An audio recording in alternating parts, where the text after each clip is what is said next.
औज़ु बिल्लाहि मिनश शैतानिर रजीम बिस्मिल्लाहिर रहमानिर रहीम। मेरे तमाम दोस्तों को मेरा सलाम पेश करते हुए आज मैं एक अमल लेके आया हूँ, दुश्मनों से महफूज रहने और उनको तबाह करने के अमल।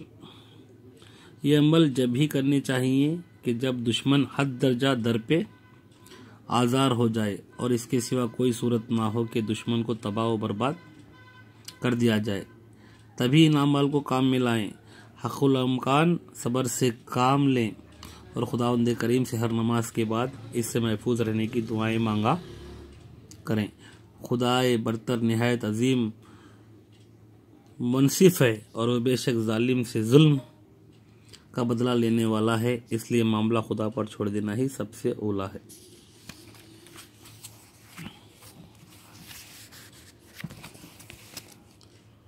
फिर भी अगर दुश्मन ने जीना ही दोहबर कर दिया हो और ज़िंदगी वबाल जान कर दी हो, तो फिर इस मकसद के लिए ज़ैल में कुछ सरील तासीर अमल दर्ज किए जा रहे हैं। हालांकि आपको एक ही अमल मैं दिखा रहा हूँ, इसमें बहुत ज़्यादा अमल है और अमलियात किताब ही अमलियात है। आप यही नहीं कर सकते हो। अल्हम्दुलिल्लाह मैं आपको बताऊँगा, तरीक़ा बताऊँगा मैं। दर्ज किए जा रहे हैं दुश्मन को हिलाक कर देने वाला अमल। देखिए, आप किसी भी आलिम से पूछ लें, हाफिज़, कारी, मुफ्ती से पूछ लें, अगर दुश्मन का खौफ दिल में है तो क्या पढ़ना चाहिए आयत, तो फ़ौरन कहेंगे सूरे तब्बत यदा को पढ़ा करो, इंशाल्लाह दुश्मन का खौफ जाता रहेगा। तो मैं आपको अमली लेके आया हूँ तब्बत यदा का। नक्श सूरती तब्बत यदा को एक नई ईंट पर तहरीर कर दें और फिर उसमें नक्श के नीचे लिखें दुश्मन का नाम और इसके बाप या माँ का नाम। ये पहली बार आया है किताब में, बाप का भी नाम ले सकते हैं, लिखना है आपको। अगर नहीं मालूम है तो हव्वा या फिर आदम भी लिख सकते हैं। ये सब लिख चुकने के बाद इस ईंट को किसी कुएं में डाल दें, इंशाल्लाह दुश्मन हिलाक हो जाएगा। नक्श सूरती तब्बत यदा शरीफ ये है। देखिए, आप यहाँ से शुरू करें। मैंने इसकी चाल देखना चाहिए तो ये यहीं से आ रहा है। पहले आप शुरू करेंगे 15-23, फिर यहाँ आ जाएंगे 15-20, फिर 15-21, 15-22, फिर आप आएंगे 15-20। ठीक है ना। और अगर आपको नहीं समझ में आ रहा है तो मैं आपको गौर से दे रहा हूँ, आप खुद देखें। आप इसका स्क्रीनशॉट ले सकते हैं और जिनको आदाद निकालने आते हैं वो गौर से देख के आदाद निकालें। हाँ, तो करना क्या है आपको, पहले तो तब्बत यदा एक ईंट पे लिखनी है।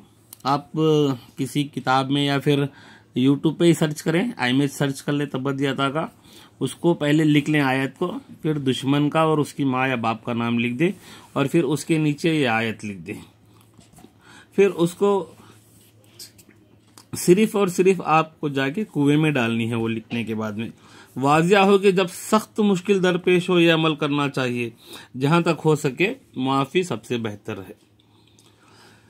तो मैं समझता हूं मेरे दोस्तों को अमल समझ में आ गया है। मैंने यहाँ तरजीह देना चाहिए, इन अददों को तरजीह देना चाहिए। तो ये अदद यहाँ अभी देखिए 15-23, तो फिर यहाँ भी 15-23, फिर यहाँ पे 15-20, तो यहाँ पे भी 15-20, ऐसे हर अदद 2-2 बार मिल रहे हैं। तो इसलिए इसको सीधे हाथ तरफ से ही लिखना बेहतर रहेगा। और अरबी अमल है, अल्हम्दुलिल्लाह इसमें कोई ख़ता नहीं होती और कोई ख़तरा नहीं है। ठीक है ना। काम जायज़ चाहिए आपको। जायज़ का मतलब ये है कि आपने दुश्मन को माफ़ नहीं करने का अगर सोच रखा है और वो फिर अगर आप माफ़ भी करेंगे, अगर वो फिर सताएगा, तब ये आप अमल कर सकते हैं। तो मैं अब मेरे दोस्तों को एक और बात शेयर करना चाहता हूँ। देखिए, कुछ अखली और सिफली चुटकुले, अखली और सिफली मतलब कि सिफली अमल भी इस किताब में मौजूद हैं। सिफली अमल हमें तो करना नहीं है और हम उसको चुटकुले कहते हैं, क्योंकि हम नूरानी अमल करते हैं कुरान से। और इस किताब में बताया गया है कि आदमियों को बताया जाए कि सिफली अमल क्या है और नूरानी क्या है। जिनसे लोगों के दिल मोह लिए जा सकते हैं। हम गुज़श्ता बाब में एक जगह बता चुके हैं कि कुरानी और दीनी अमलियात के अलावा कुछ चटकुलों के ज़रिए भी मन मोह लेने का काम हो सकता है। हालांकि हमारी नूरानी ज़ुबान में सिफली अमल को चुटकुल्ला कहते हैं, चुटकुल्ला कहा जाता है, ठीक है ना, का काम हो सकता है। और इनमें किसी किस्म की क़ैद भी कायम नहीं है, मतलब कि कोई भी काम कर सकता है, मगर फ़र्क बस इतना है कि अव्वल ज़िक्र जायज़ अमलियात है, मगर मुअक्खिर ज़िक्र के लिए हमारा दीन मना करता है। उसमें ज़िक्र शर्त है और इसमें जाप जैसे कि मंतर कहते हैं वो पढ़ना पड़ता है, जो कि मना है। और ख़ासकर इसलिए इन अमलियात में चूँकि क़ैद नहीं लगाई गई, इसलिए जायज़ नाजायज़ हर शख्स इनको करने पर तैयार हो जाएगा। मगर इत्तलान अर्ज है कि बिला वजह और हराम मकासद के लिए अमलियात का इस्तेमाल ख्वाह सिफली हो या कुरानी सख्त गुनाह है। अगर कोई किसी को तकलीफ देना चाहता है तो कुरानी अमल भी मना है और सिफली अमल भी मना है। तो ये सिफली के लिए पहले हवाला दिया गया है, फिर उसके बाद में इसको चटकुल्ले का नाम देकर इसमें अमल बताया गया है, ठीक है ना। ख्वाह सिफली हो या कुरानी सख्त गुनाह है। हाँ, जायज़ ज़रूरत के वक्त कोई मुज़ायक़ा नहीं है।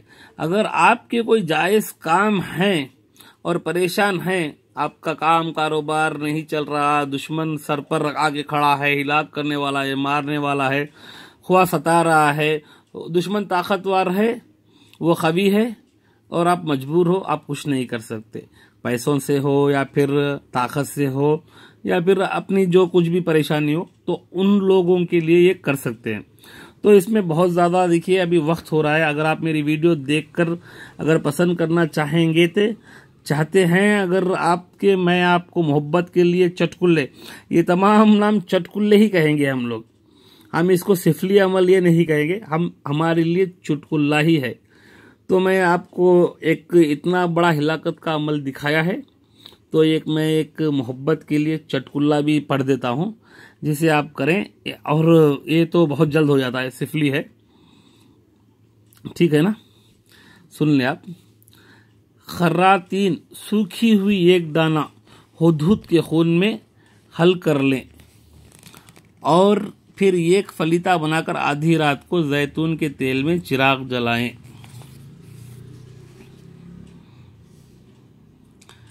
बत्ती की जगह फलीता जलाएं तो मतलब इसी वक्त हाजिर होगा। एक साहिब ने तहरीर फरमाया है कि ये चटकुल्ला इनके मुशाहिदे में आ चुका है। हालांकि एक साहिब ने फरमाया है कि ये बहुत काम करता है, मुजर्रब है। अभी आपको नहीं समझ में आया तो मैं ये समझाता हूँ। खरातीन सूखी हुई एक दाना हुदहुद के खून में, हुदहुद का एक दाना, हुदहुद का खून यानी कि एक बूंद, एक ड्रॉप खून लें और उसको जैतून के तेल में मिला लें। मिलाकर उसमें अलहुब, आलाहुब, उसका नाम, उसकी माँ का नाम लिखकर एक फलीता बनाकर जैतून के तेल में चिराग बनाकर जला दें। बस इतना ही करना है। मोहब्बत के लिए चटकुल्ला है ये और बहुत ही मुजर्रब है, काम हो जाता है। तो ये चटकुल्ले बहुत ज़्यादा हैं। अभी मैं सिफली अमल को चटकुल्ला बोलकर ये नहीं कहना चाहूँगा कि ये मोहब्बत में कामयाबी का चटकुल्ला, जैसे कि बहुत ज़्यादा अमल हो जाएंगे। अगर आप मेरी वीडियो से फ़ायदा उठाना चाहते हैं तो आप ही के लिए बनाता हूँ, अल्हम्दुलिल्लाह उठाएं। मोहब्बत में कामयाबी का चटकुल्ला। एक अंजीर की छड़ी से किसी सियाह कुतिया को मारें और फिर इस लकड़ी को जला डालें। जब राख हो जाए तो वो राख जिस पर उठाकर डाल दें, आशिकी का दम भरने लगेगा। आजमाया हुआ अमल है, आजमाया हुआ अमल है। अभी अंजीर की लकड़ी कहाँ से मिलेगी? ये पंसारी की दुकान में मिलेगी। और काली कुतिया आप खुद ढूंढ लें, उसको मार के फिर लकड़ी जला देनी है और फिर जिस पे डालेंगे हो जाएगा। ये सिफली अमल के ये चटकुल्ले हैं। ये अभी यहाँ पे ये दे गया है, जंतर हैं, मंतर हैं, कई तरह के अमल हैं। अभी ये जंतर हैं, इसकी हमें पढ़ने की इजाज़त नहीं है क्योंकि मना है ना। अभी हम ये सोच लें, हाँ ये कहा जा सकता है कि हर मकसद रसूल के लिए आम जंतर, ये सोचा जा सकता है जब जंतर मंतर इतना काम करते हैं तो अल्लाह का कलाम क्यों नहीं? अल्लाह के कलाम में बहुत ताकत होती है। मेरे भाइयों, अल्लाह के कलाम को कभी आप ये ना सोचें कि हमारा काम ज़ाया जा रहा है। ज़ाया उन्हीं का जाता है जो कि बिना मतलब के काम करते हैं और वो काम करना मना होता है, और जो आपके लिए सही है अल्हम्दुलिल्लाह वो जायज़ काम हो जाते हैं। मैं समझता हूँ और बहुत ज़्यादा अमल हैं इसमें, बहुत ज़्यादा मोटी किताब है ये। मैं ये नहीं कहूँगा कि मैं आपको ये करो वो करो, मैंने बता दिए हैं, चटकुल्ले भी बताए हैं, मोहब्बत का भी अमल बताया है और हिलाकत का भी बताया है। अगर कोई सच में करना चाहते हैं तो आप अमल करें। इजाज़त चाहता हूँ और मेरी वीडियो को लाइक करना ना भूलें। अल्लाह हाफिज़, वस्सलाम, इजाज़त दें।